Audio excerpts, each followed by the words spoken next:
There's an interesting phenomenon happening right now in crypto. A lot of these DeFi projects are already dead and they don't even know it. Ready? Let's go. We've also got two really good bits of news, and we're going to go through those items before we get to the other piece about how your favorite DeFi project might already have one foot in the grave. Good news indeed. Bitcoin Exchange in Japan has listed ADA. This is a big deal. Sebastian Guillemot of DC Spark, formerly of Emergo, has lived in Japan for years, and he has this to say: Japan has extremely strict rules for crypto exchange listings. Only a small number of tokens can be listed in Japan, and ADA is now on that list. I would say this is comparable to Coinbase listing news for the Japanese community. This is a big deal. Cardano obviously started in Japan, and now we have a listing which we are told is equivalent to the Coinbase listing elsewhere. More good news. It looks like Senators Pat Toomey and Ron Wyden are proposing a fix for the overly broad tax reporting requirements in the bipartisan infrastructure bill. Senator Lummis of Wyoming was also involved.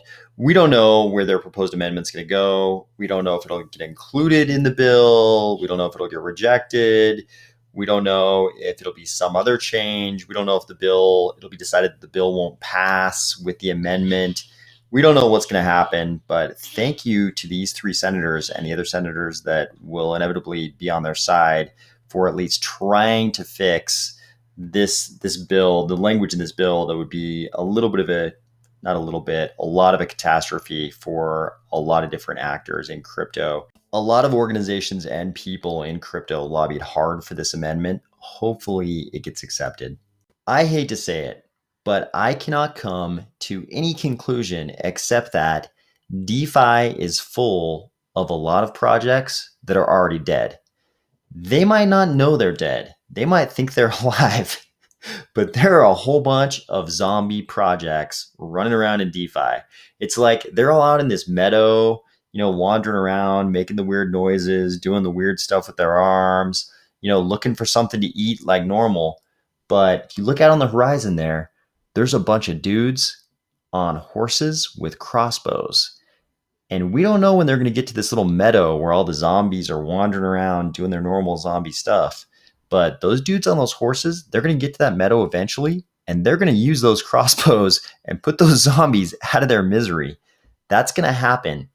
We don't know when. We don't know when this narrative arc ends, but we know it's already begun. Almost everybody in crypto is going to act super shocked and surprised, but none of this is a surprise. Congressional leadership has been telling you, we're going to regulate. Janet Yellen, Secretary of the Treasury, has been telling you, we're going to regulate. The SEC has been telling you, they're going to regulate. And today, the chairman of the SEC, Gary Gensler, even told you, not only are they going to regulate, but there isn't really any room for anyone to claim that there's a lack of regulatory clarity anymore. Everybody in DeFi has always had this attitude like, hey, there's no regulation. We're in a gray area. We'll comply as soon as there's regulatory clarity, but there's none yet. Gary Gensler disagrees. This guy knows finance and crypto. He went to Wharton. He spent 18 years at Goldman. He taught crypto at MIT. He was at Treasury under Clinton. He ran the CFTC under Obama, and now he runs the SEC. His dad used to sell cigarettes and pinball machines to bars. This guy's not messing around. Today, Gensler spoke in front of the Aspen Security Forum, and he mentioned over and over again that regulatory clarity has already been delivered. He pointed to things like the 75 enforcement cases carried out by his predecessors, the Dow report of 2017, the Munchie order of 2017, the Gary Plastic case. But really, there's even more direct guidance available right on the SEC website, like this memo released in April 2019 that tells you exactly how the SEC is going to analyze a cryptocurrency in terms of the Howey test. It feels like we've just reached that tipping point where the SEC says, hey, now you should know the law. From here on out, you've got to follow it. We've seen this before in crypto. Back in 2017, everybody knew that all these ICOs were really illegal offerings of securities. And the SEC even signaled to us. Jay Clayton said, to the extent that digital assets like ICOs are securities, and I believe every ICO I have seen is a security, we have jurisdiction and securities law will apply. We knew, everybody knew at the time, these are probably securities. ICOs are probably illegal offerings of those securities. And the SEC started signaling to us, hey, yep, those are probably illegal offerings. And here we are now, 3 years later, and we know ICOs probably aren't going to fly. That was sort of a wave of something happening in crypto, some capital formation technique existing, mechanism existing.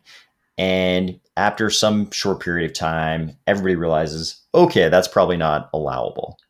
The same thing is about to happen in crypto to other things. We're sort of past that ICO phase. Now some other things are going to fall under the crosshairs.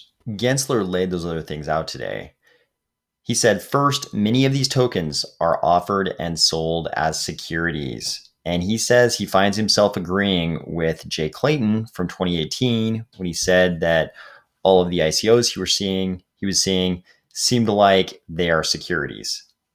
Gensler's agreeing with that. He's saying that all these things he's seeing look like securities. He mentioned that his predecessors have brought 75 cases against unregistered sales of securities and that they haven't lost a case yet. He says, I've urged staff to continue to protect investors in the case of unregistered sales of securities. And he specifically mentioned that it doesn't matter whether it's a stock token, a stable value token backed by securities, or any other virtual product that provides synthetic exposure or to underlying securities. These products are subject to the securities laws and must work within our securities regime. So again, this is the second time we've seen him mention synthetics. He is obviously going to come down on synthetics. It's not just the various types of token offerings and synthetics he's worried about. He also said, I'd like to discuss crypto trading platforms, lending platforms, and other decentralized finance, DeFi platforms. He said the world of crypto finance now has platforms where people can trade tokens and other venues where people can lend tokens.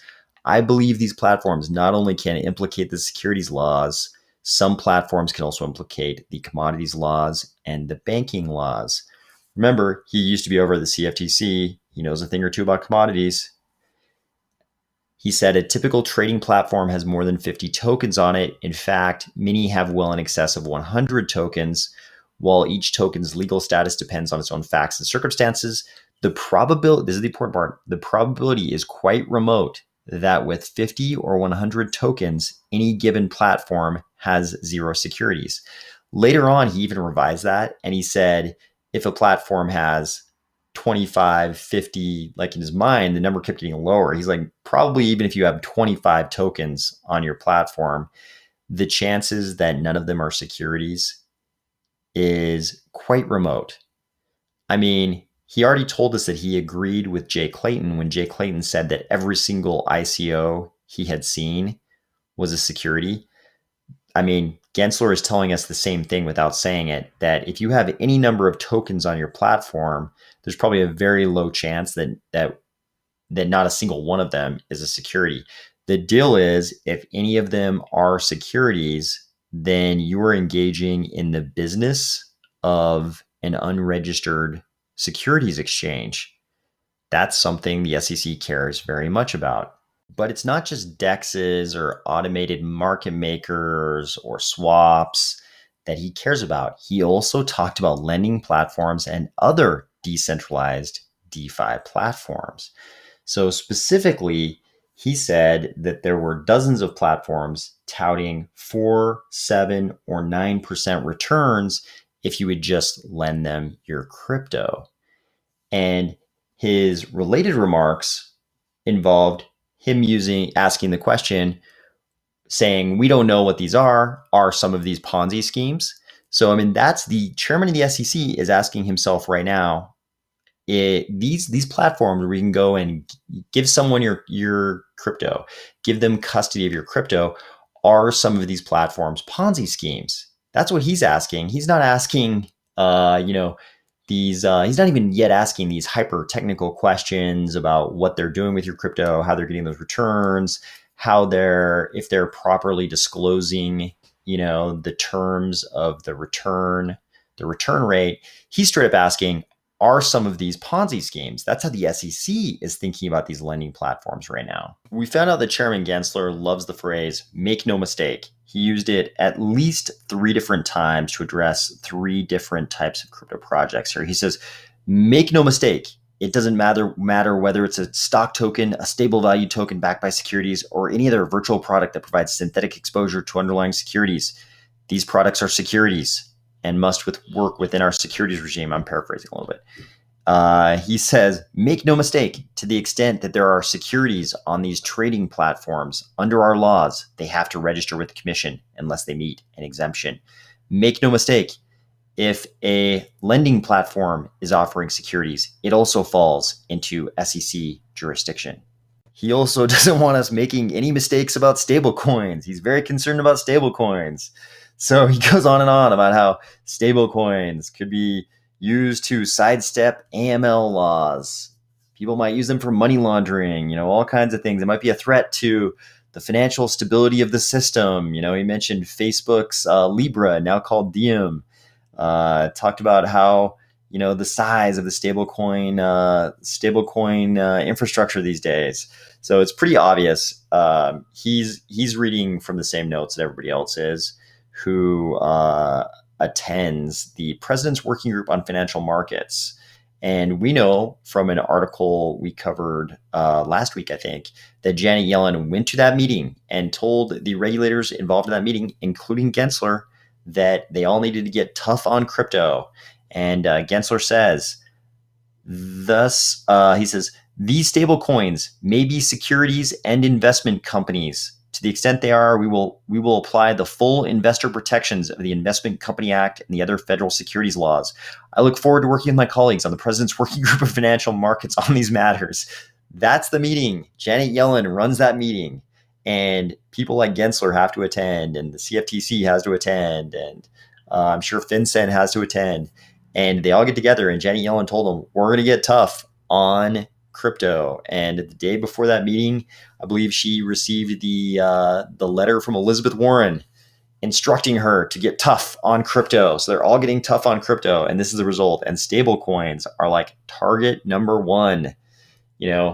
Of course, not related to the fact that the Fed is going to release their own stablecoin study paper, some kind of a white paper or something. I think next month, either September or October, we're going to see the Fed stablecoin paper, where they're basically going to give us a bunch of hints and lay out what they're going to do.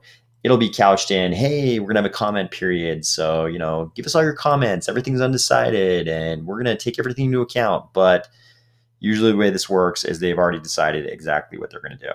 And that obviously involves regulation of a whole bunch of stablecoins that aren't the US CBDC. So some of this was very similar to what a lot of other regulators and people from the legislative branch have been saying, but some of it was kind of new.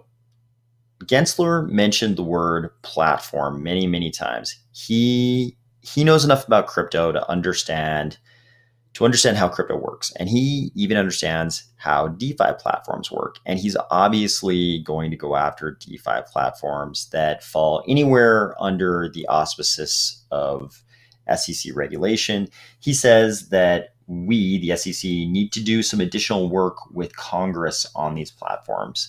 I take that to mean he's going to try to get Congress to give regulators like the SEC some additional authority to go after decentralized platforms like we see in DeFi.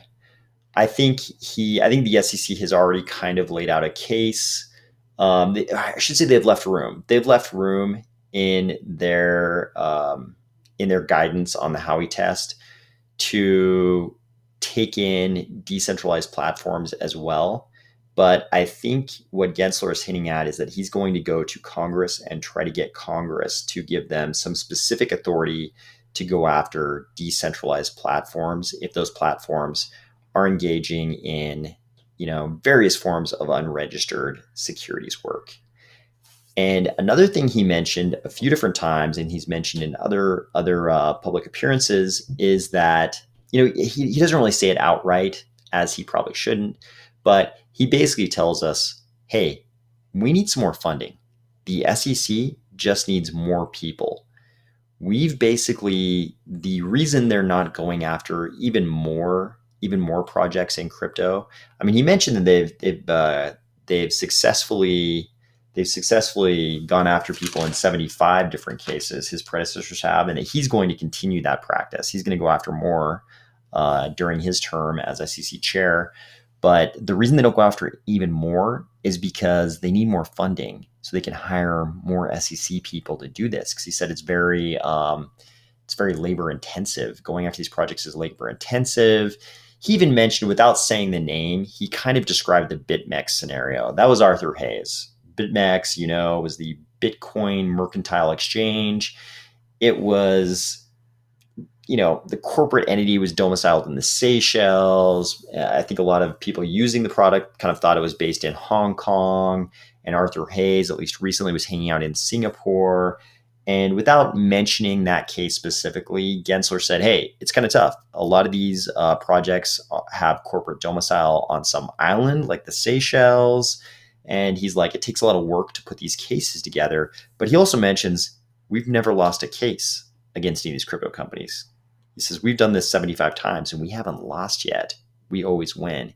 So it looks like the reason a lot of these projects have been able to operate in the open is not that the SEC or the regulators have any question in their minds as to whether or not they could actually win a case against these projects. It's just that they don't have the manpower, and they're just picking out the very most flagrant violators and going after them first. Right? They're attacking the worst offenders first. But Gensler is saying there's no longer this gray area. Like, projects can't run around saying that there's some ambiguity as to what is allowed and what isn't. He believes it's very, very clear what's allowed and what isn't. And it's pretty predictable. I mean, we've got all this guidance from the SEC now telling us exactly what they think a security is and is not. And it's pretty tough. I have yet to have somebody describe a DeFi project to me that isn't either creating and selling or dealing in, like brokering crypto assets, digital assets that don't seem to be securities. I'm sure there's something out there calling itself a DeFi project, that somehow is doing something really unique and they're not, maybe not dealing in securities. I'm sure something like that exists, and they're probably like roughly calling themselves a DeFi project. But for the most part, all the DeFi projects people tell me about, there's something about them. There's something they're doing that always involves something that seems like it's probably a security. It was the same thing in 2017. During the 2017 ICO craze, I felt exactly the same way. Everybody kept describing these ICOs to me. I kept telling everybody, I cannot explain how that's not an illegal offering of securities. And all these things we're seeing in DeFi, every time I see one, I cannot explain how it doesn't violate some aspect of our federal laws. There's always something about it that is not quite right. They're either creating and selling securities, or they're brokering securities in some way. And I have yet to see one that doesn't kind of fit that mold. And I think this is the next wave. Right? It's like we sort of knew the ICO thing was going to go away. And I think the way these DeFi projects are operating right now, that is also going to go away. There might be a few that, heed Gensler's advice. I mean, throughout this talk today, he kept saying, hey, if you're one of these projects, come in and get registered. Come in and work with us. Get registered.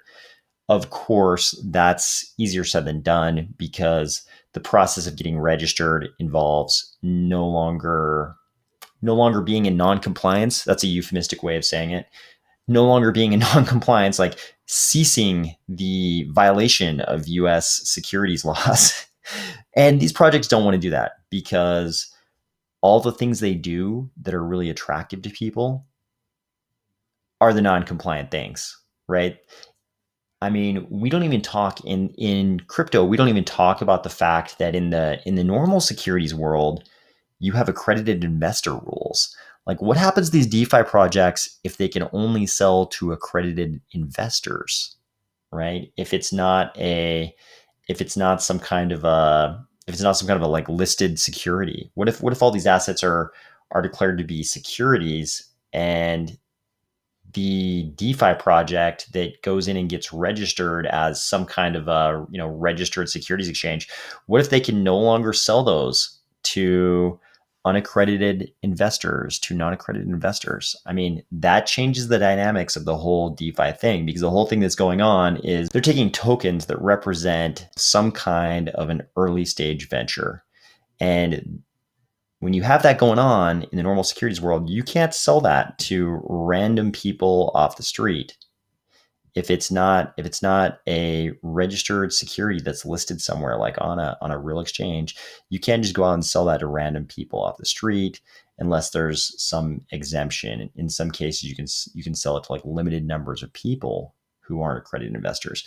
But even just that piece blows the whole business model of a lot of DeFi projects.